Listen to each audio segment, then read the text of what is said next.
Tua-tua apa? Tua. Hah? Tua. Panggil saya. Oke, Ari Kriting.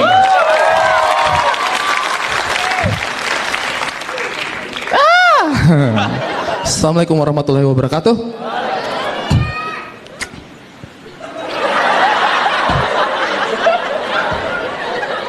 Apa? Kok jual kangkung? Saya punya kampus itu Institut Teknologi Nasional Malang. Saya ambil jurusan planologi, merencanakan kota. Padahal merencanakan masa depan saja masih susah ya.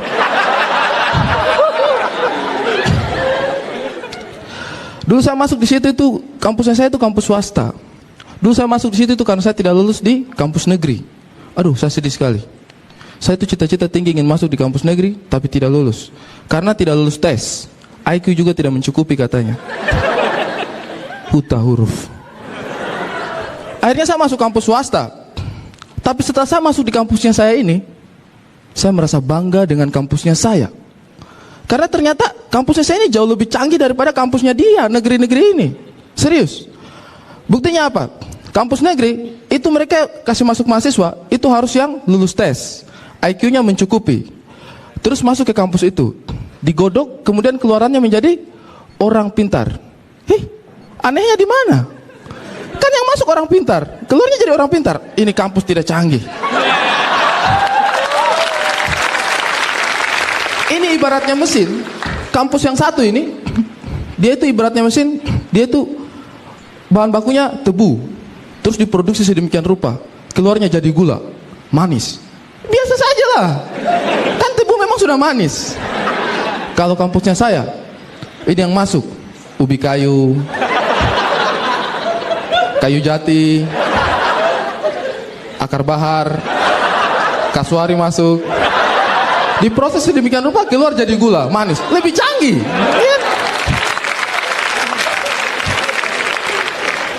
Ya, habis bicara begini nanti saya punya rektor telepon ini. Ari, kau punya ijazah S1 sudah saya tanda tangani.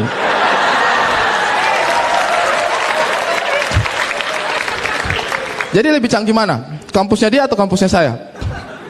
Kampusnya saya? Lebih canggih Kompas TV lah. Iya, Kompas TV jauh lebih canggih. Karena kalau Kompas TV itu kampusnya stand up komedian. Kita belajar dari sini, keluar kita jadi stand up komedian yang lebih hebat. Kompas TV lebih luar biasa. Habis ini produsernya Kompas TV telepon saya. Halo Ari, iya, kau punya ijazah S1 sudah saya tanda tangani. Urusannya. Kalau bicara pendidikan itu, saya lihat juga pendidikan di Indonesia ini satu yang harus kita kritisi itu adalah pendidikan moral. Ini moral bangsa ini semakin menurun ya, semakin rusak. Saya lihat itu karena memang pendidikan moralnya itu banyak yang suka salah sasaran. Sejak awal dulu itu, pertama zamannya saya itu namanya tuh PMP. Tahu kan PMP? Masa saya tua sendiri di sini?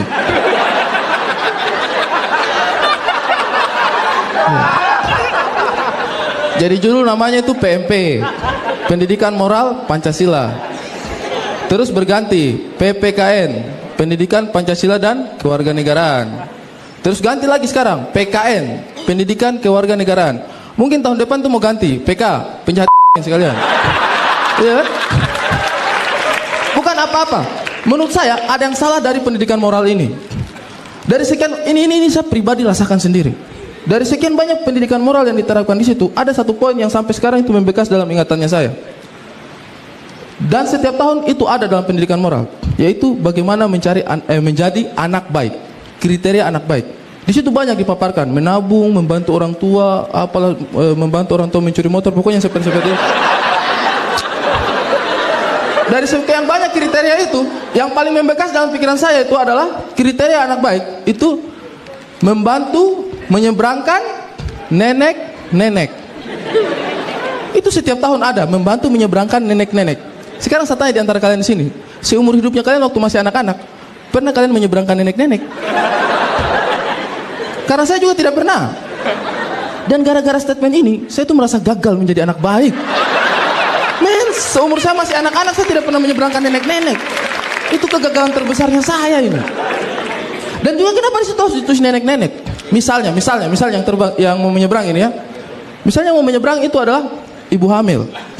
Dia bawa belanjaan banyak, terus dia mau menyeberang. Nak, bisa bantu menyeberangkan ibu? Hah? Apa?